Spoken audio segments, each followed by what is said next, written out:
Di video kali ini kita akan ngehubungin Termux sama PC kalian. Jadi nanti kalian bisa ngakses Termux kalian dari PC atau laptop. Tujuannya biar layarnya jelas lebih luas dan juga nanti bisa pakai keyboard dan mouse. Nah, untuk ngehubunginnya itu ada dua cara. Cara yang pertama ini agak ribet, cuma lebih fleksibel karena kalian nggak harus dijadikan yang sama. Yaitu kalian perlu kabel data atau kabel USB yang bisa buat ngecas dan nanti akan ada setup-setupnya. Terus cara yang kedua adalah kalian harus di satu jaringan atau di satu network yang sama. Contohnya di satu WiFi yang sama, dan nanti kita akan cari tahu IP dari Termux kita berapa, dan nanti kita akan nge-SSH ke situ. SSH itu singkatan dari Secure Shell. Shell itu ibaratnya kayak kalau di Windows command prompt atau terminal. Oke, langsung aja. Pertama kita harus install dulu yang namanya ADB. ADB ini kita perlu buat ngonekin nanti HP kita ke PC kita pakai USB. Nah, kalau dicari ADB install Windows, kalian bisa klik yang kedua. Nah, nanti tampilannya bakal kayak gini. Kalian fokusnya di tulisan download ini. Terus nanti bakal pindah ke SD card platform tools release notes. Kita download aja yang buat Windows. Nanti diminta untuk checklist ini, di checklist aja, terus download. Nah, kalau udah nanti akan dikasih zipnya. Dari zip ini, kalian bisa pindahin dulu ke folder yang kalian pengen. Misal di sini gue pindahin ke folder dokumen contoh. Dokumen, terus gue bikin folder baru buat Termux. Dan di sini gue paste. Habis itu gue ekstrak.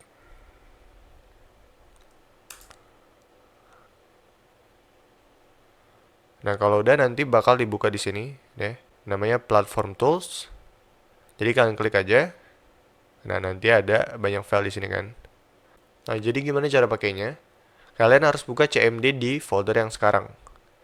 Nah, cara buka CMD di Windows 10 atau Windows 11 itu caranya sama. Jadi di bagian sini nih, di atas sini, kan ada Termux atau tergantung folder kalian namanya apa. Kalian klik yang bagian sini. Terus ketik CMD kayak gini. Enter. Nanti dia akan buka CMD di folder yang tadi kita udah bikin ya. Yaitu dokumen Termux bla bla bla bla. Atau kalau kalian tahu komennya itu sebenarnya bisa aja misal kita pakai CD atau change directory. Nah, kalau kita dir di sini nanti akan ada file yang namanya adbx.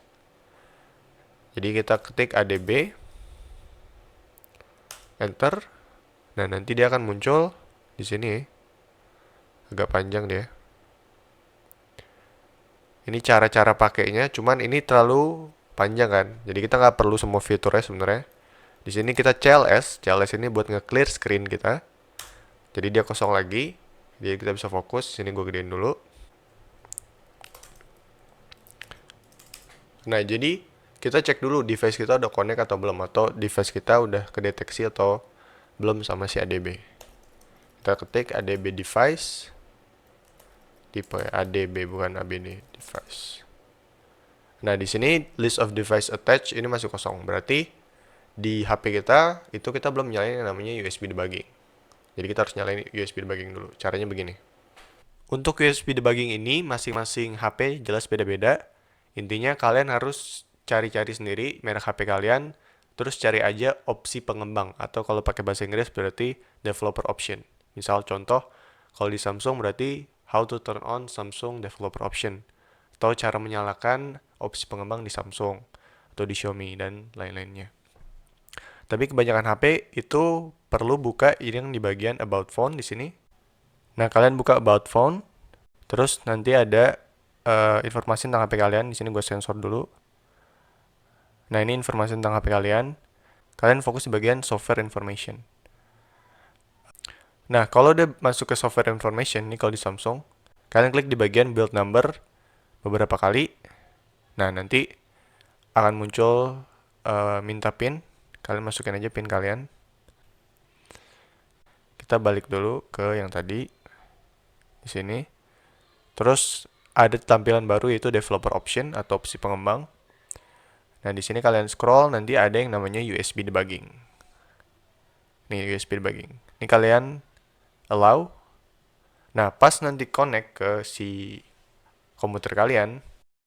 Nah, Kalau misalnya di PC kalian udah ketik perintah adb device, nanti dia akan muncul tulisan allow USB debugging. Nah, biar nanti di komputer yang sama nggak nanya-nanya lagi, kalian bisa checklist always allow from this computer. Jadi nanti dia nggak akan nanya lagi di komputer yang sama, terus di allow aja. Nah, udah, kurang lebih prosesnya kayak gitu. Sekarang kita balik ke PC lagi, atau komputer lagi. Nah, kalau udah, kita bisa coba lagi adb device. Sekarang udah ada device-nya. Kalau misalnya kita adb forward TCP 8022 ke TCP 8022. Ini TCP 8022 yang pertama adalah port di PC kita mau kita set ke berapa. Kalau yang kedua ini adalah di termux-nya kita ngejalanin SSH di port berapa, dan itu defaultnya di port TCP 8022. Nah, kalau udah, sekarang kita ke termux dan mulai setup SSH di sana.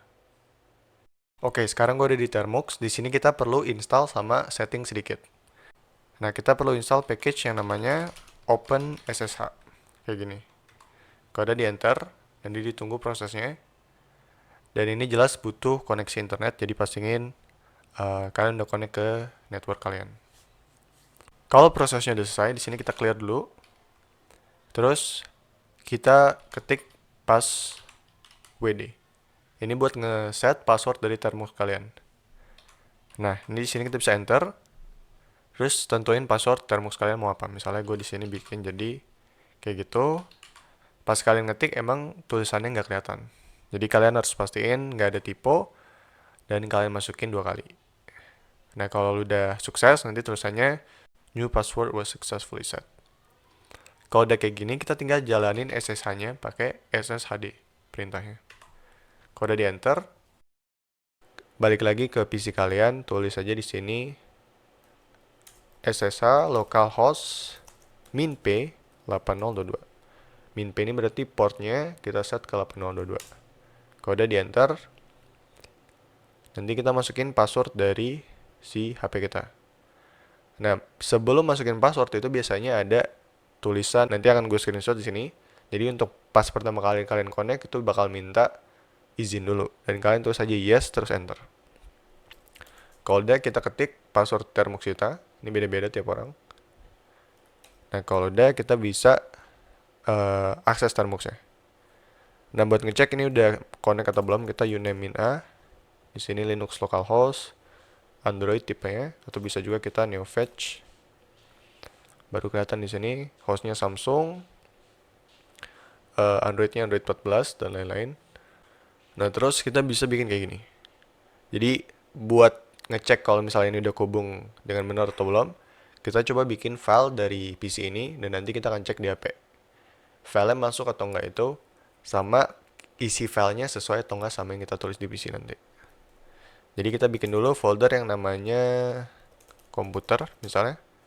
Kita cd ke folder yang udah kita bikin. Terus kita buka pakai code editor, terserah, misalnya gue bikin di sini main.py codingan Python. Terus kita coding aja kayak biasa, misalnya test sama dengan hello.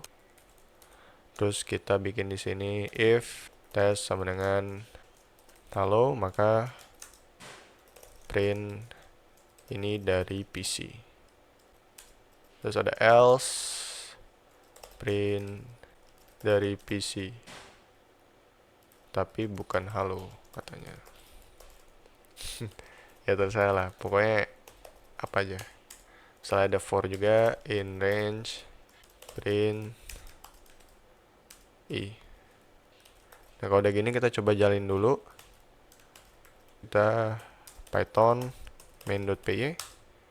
Oke, ini dari PC. Ini programnya ngasal aja gue ya. Terus kita coba cek di HP kita udah kebuat atau belum file yang tadi kita tulis, sama persis apa enggak. Di situ ada folder komputer. Nah, kalau kita buka di sini ada file Python yang udah kita buat dari PC tadi. Untuk ngecek isinya kita bisa pakai perintah cat main.py. Dan isinya udah sesuai di sini. Coba kita jalanin. Hasilnya sama juga. Ini dari PC, terus dia ngeloop dari 0 sampai 9. Kita clear. Nah, itu tadi contoh program aja. Tapi biasanya Termux ini gue sering banget pakai buat ngoding website. Nah, ngomongin soal ngoding website, gue ada saran course yang bagus banget buat kalian, yaitu di kelas fullstack.id. Nah, di kelas fullstack ini, kalian bisa belajar full stack web development yang dimana materinya menurut gue ini paling lengkap dibanding platform-platform lain. Nah, untuk perbandingannya sekilas kayak gini, ini ada beberapa fasilitasnya. Gue pengen kasih kelebihan yang menurut gue penting banget, yaitu di sini kalau kalian ada kesulitan belajar, di kelas full stack nanti akan ada forum tanya jawab mingguan yang dimana nanti diadain via Zoom. Terus juga tentunya ada sertifikat dan juga latihan-latihan. Oke, kalau masih kurang jelas, kalian bakal belajar apa aja, kalian bisa klik di bagian lihat silabus. Nah, di bagian lihat silabus ini, ada roadmap yang dibagi menjadi beberapa bagian. Yang pertama ada pengenalan pemrograman, terus kalian akan belajar front-end developer, yang dasar dan lanjutan, terus kalian akan belajar jadi back-end developer, yang dasar dan lanjutan juga. Dan nanti kalau udah dapat basicnya, sekarang di kelas full stack ada 2 materi baru, yaitu full stack monolith developer. Jadi kita bikin website pakai framework PHP yang namanya Laravel. Di sini juga udah ada studi kasusnya, jadi kalian akan langsung belajar cara buat website yang banyak banget diperluin sama banyak perusahaan. Contohnya di sini buat toko online berbasis Cogniter, aplikasi cek ongkir. Ini berguna banget kalau kalian kerja di perusahaan e-commerce. Terus juga di sini ada full stack Jamstack developer. Nah, yang ini stacknya itu MongoDB, Express View, sama Node. Dan tentunya materinya diisi sama teknologi-teknologi yang lagi dicari sekarang, misalnya React.js, Next.js, Express.js, Node.js, dan materi-materi lainnya. Kalau kalian minat, kalian bisa klik gabung program di sini. Jadi kalau daftar kelas full stack ini gue ibaratin kayak misalnya investasi jangka panjang. Kalian investasi modal awal, dapat ilmunya, nanti ilmunya kalian buat lamar kerja kah, buat project mandiri, buat startup dan lain-lainnya, itu kayak investasi jangka panjang. Nah, untuk pilihan paketnya, yang pertama full stack PHP, full stack JavaScript, sama paket super hemat yang udah ada kedua-duanya, harganya cuma 880.000. Kalau kita coba klik gabung program, sekalian gue demonstrasiin, di sini kode defaultnya itu kelas full stack. Kalau kita cek, nanti harganya jadi 880.000. Cuma karena gue udah kerja sama Codepolitan, jadi kalian bisa pakai kupon gue, yaitu Bitfeather. Nah, Bitfeather ini nanti komunitas yang akan gue bikin.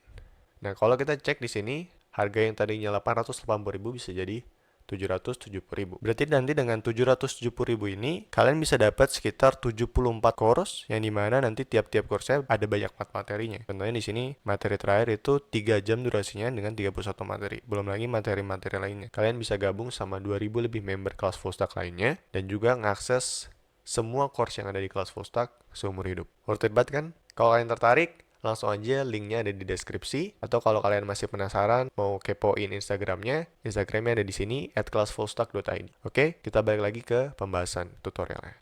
Oke, sekarang metode kedua yaitu kita konekin PC kita pakai SSH, tapi bukan dari kabel USB. Jadi pakai network di jaringan atau WiFi yang sama. Nah, pastiin kalian udah connect ke WiFi. Di sini gue udah connect ke WiFi gue. Kita cek dulu. Sini gue udah connect WiFi. Kalau belum connect, kalian connectin dulu. Terus kita harus install package yang namanya NetTools atau Network Tools. Kayak gini. Enter. Nanti tungguin dulu proses downloadnya selesai. Jadi kalau kalian udah terbiasa sama Linux, kita perlu komen yang namanya ifconfig. Nah, dengan install NetTools ini bakalan install komen ifconfig yang dimana komen itu kita pakai buat ngecek dari IP, terus juga MAC address, dan lain-lainnya. Cuman kita butuhnya IP-nya aja. Nah, kalau udah, langsung aja ketik ifconfig kayak gini. Enter. Nanti akan ada informasi mengenai network yang lagi kalian konekin sekarang. Nah, kalian fokus di bagian LAN 0 di sini. Yang LO itu loopback, diabain aja. Kita lihat yang di bagian sini ada inet. Nah, inetnya ini entah kalian apalin atau kalian catat. Kalau udah, terakhir kita ngecek username kita. Tulis aja who am I kayak gini. Enter. Nanti username kita muncul. Pas connect ke SSH-nya dari PC, nanti kita butuh username ini sama IP kita tadi, yang IP config. Terus kita sekarang pindah ke PC lagi. Nah, kalau udah, kita ketik SSH spasi username-nya tadi u0 underscore a352. Ini username gua. Kalau di term kalian mungkin beda, jadi kalian cek dulu. Add IP-nya 192.168.100.79. Min P di sini 8022. Nah, jadi kayak gini penulisannya. SSH spasi username at IP kalian spasi minp8022. Udah coba di enter. Nah, nanti akan ada minta izin kayak gini. Dia nanya, are you sure you want to continue connecting? Kita tulis aja yes. Enter. Nah, kalau udah kalian masukin password dari Termux kalian yang udah kalian set. Nah, kalau udah, langsung dia connect ke Termuxnya. Kalau misalnya kita neo fetch lagi ke tadi, itu harusnya udah connect. Oke, untuk tutorial kali ini sekian dulu. Semoga membantu dan semoga bermanfaat. Segitu aja dari gue. Jangan lupa kopi.